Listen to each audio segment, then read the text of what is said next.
want to see my wife, and I want to see her now. Don't tell me what you want. Nobody cares what you want. Look, we need radio. Nothing on the network, but we've got... In 5 minutes, I'm going to slice his throat. And every 5 minutes after that. Guys, welcome to a classic film review of 1977's The Domino Principle, starring Gene Hackman, Richard Widmark, Mickey Rooney and Eli Wallach. The film was directed by Stanley Kramer, his penultimate movie, I think.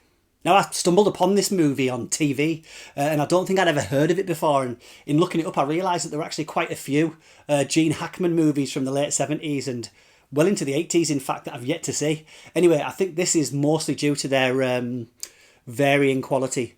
And I'm not going to pretend that this movie should sit up there with The French Connection, The Conversation, Night Moves, etc. But this tale of a Vietnam veteran wrongly convicted, being offered a pardon if he becomes an assassin for a shady organisation, doesn't deserve obscurity. Now, full disclosure, this is as much a trip down what could have been lane as it is an actual review. Let's take a look.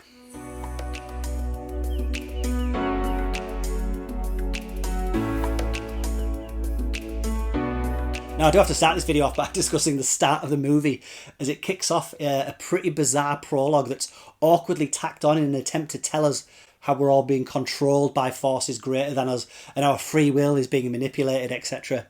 It's also there to explain the meaning of the Domino Principle. It seems like it's wandered in from an episode of The Twilight Zone, but it's so odd that I love it. Whether we know it or not, we're all manipulated. It's becoming almost impossible to think or even act for ourselves anymore. We're manipulated, programmed, and brainwashed right from the start. Anyway, from here we find Tucker, our hero, played by Gene Hackman. Now, he's in jail, even though he's innocent, obviously, and his cellmate here is Mickey Rooney. Now, if someone pitched me a prison drama where Gene Hackman and Mickey Rooney were cellmates and all the hijinks they got up to, I'd be in. Unfortunately, though, that's just where our story begins, and the crew got access to the actual San Quentin prison with some actual inmates appearing as extras. So it's while he's in the clink that Hackman is approached by a shady character played by Richard Widmark with an offer he can't refuse, do a job for them and earn his freedom. Now, Hackman agrees on the proviso that his cellmate be freed also. Let me get this straight now. You want to help me, and you want nothing in return. We will definitely want something in return. Of course, things go south pretty quickly when Hackman and co are ambushed during their escape, and that's when the film starts to wobble on its rails. You see, by all accounts, this film had a rough cut that was originally knocking on about 3 hours. Of course, that was edited down to a more comfortable 2 hours, but then by all accounts, another 20 minutes was sliced out of it, and you can tell. Now, the setup is an interesting one, and it's very much in the vein of those 70s conspiracy thrillers, and I'm sure there's a great one of those buried in here somewhere. The film is based on a novel by actor-cum-author Adam Kennedy, and he also wrote the screenplay. But whatever bizarre editing job was performed here has obviously been to its detriment. I can't imagine talent like this would have been involved otherwise.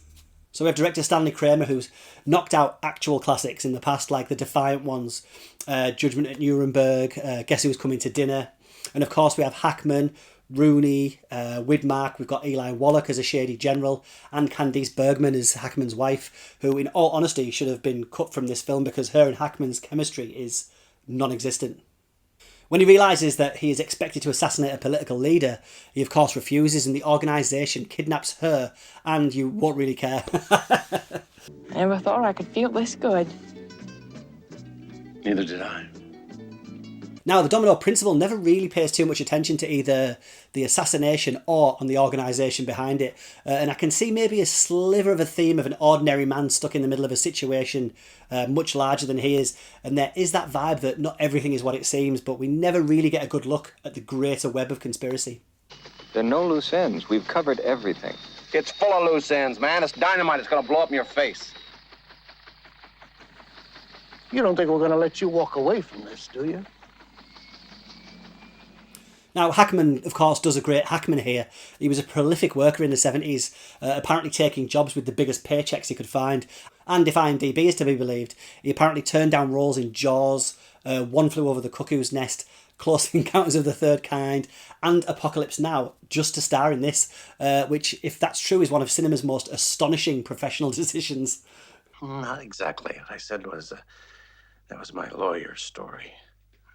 But nobody believed it. But anyway, there's this central assassination scene in the film, which I absolutely loved, where Hackman is flown by helicopter and for some reason has Eli Wallach's government type in the chopper with him, which doesn't seem like the wisest covert operation. And what kicks the plot into motion is that it turns out Hackman actually shoots his rifle into the ground on purpose in order to miss. However, the target was actually killed by 2 other snipers hidden on a nearby hillside.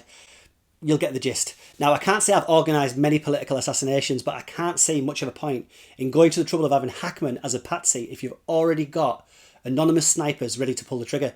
And that's just an example of an issue that this film is full of. It's great. Oh yeah, and I also have to mention a brilliant moment that's obviously a victim of the editing room. After a third act tragic incident, the film ends on a very 70s style freeze frame, like so.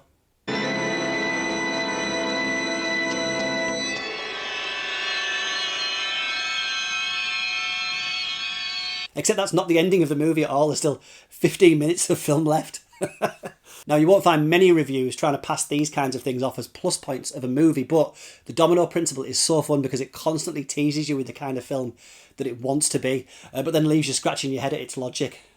Now, don't get me wrong, there's a few decent twists and turns thrown in. The plot keeps you guessing as to who's going to come out of it alive, right up to its ambiguous climax. Now, its alternative title was the more sinister The Domino Killings. And let's be honest, if you're looking for a great 70s political thriller, then check out 3 Days of the Condor. If you want political assassinations, throw on The Parallax View. If you're already familiar with those and you want to see Gene Hackman put in mild peril by some shady types and have fun guessing what the hell's actually going on half the time, then 1977's The Domino Principles is worth a watch. Go check it out. The bigger the stink, the more there is to cover up. And the man who worries the most is the man who gave the original order. If he panics, the dominoes start to fall.